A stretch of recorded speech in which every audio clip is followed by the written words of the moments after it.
आई काय बनवताय? नारळी पौर्णिमा आहे ना, मग नारळी भात बनवूया. ठीक आहे. आज आपण ओल्या नारळाचा नारळी भात बनवूया. त्यासाठी आपण नारळ फोडून थोडासा खोवून घेऊया. नारळी भातामध्ये साखर न वापरता गूळ टाकणार आहोत. आधी आपण 1 वाटी तांदूळ स्वच्छ धुवून घेऊया. पण नारळी भातासाठी अख्खा बासमती तांदूळ वापरला तर तो छान लागतो. आता कुकरमध्ये 2 चमचे तूप टाकू आणि त्यामध्ये दालचिनीचे 2 छोटे तुकडे टाकू.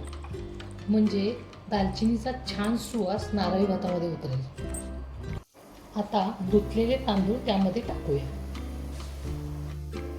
ते छान तुपामध्ये परतवून घेऊया आणि त्यामध्ये 1 वाटी दूध आणि आपण जो नारळ फोडला त्याचे पाणी पण त्यात टाकूया. आपण 1 वाटी तांदळासाठी 1 वाटी दूध, अर्धी वाटी नारळ पाणी आणि अर्धी वाटी साधं पाणी टाकू. त्यात थोडासा ऑरेंज फूड कलर पण मी टाकणार आहे आणि त्यातच थोडंसं केसर पण मिक्स केलं आहे.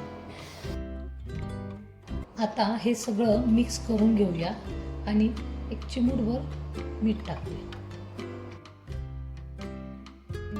आता यामध्ये आपण खोवलेलं खोबरं टाकूया आणि कुकरच्या 3 ते 4 शिट्ट्या करून घेऊया.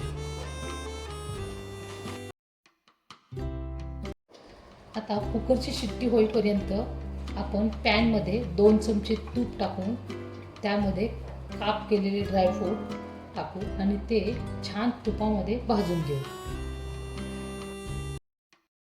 आता त्यामध्ये अर्धी वाटी गूळ टाकून गुळाचे पाणी होईपर्यंत मिक्स करूया आणि त्यातच आपण भाजून घेतलेली खसखस पण टाकणार आहोत.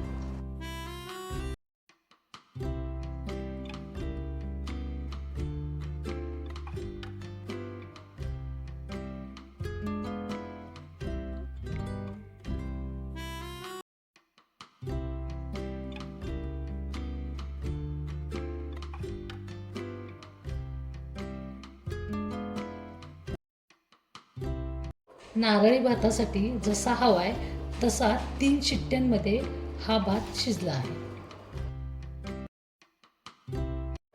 यामध्ये आता गुळाचे आणि ड्रायफ्रूटचे सारण टाकून घेऊया.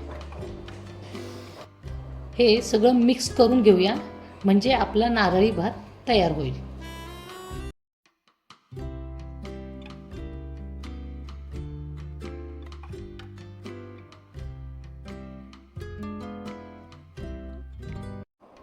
आपण वरतून टाकण्यासाठी पण खोवून घेतलेला नारळ ठेवला होता तो आपण टाकून घेऊया. आता यामध्ये पाव चमचा वेलची पावडर टाकूया. आणि हो, वेलची पावडर कोणताही पदार्थ थंड झाल्यानंतरच त्यात टाकायचा म्हणजे त्याचा सुवास खूप छान राहतो. असा हा आपला रक्षाबंधन स्पेशल नारळी भात तयार.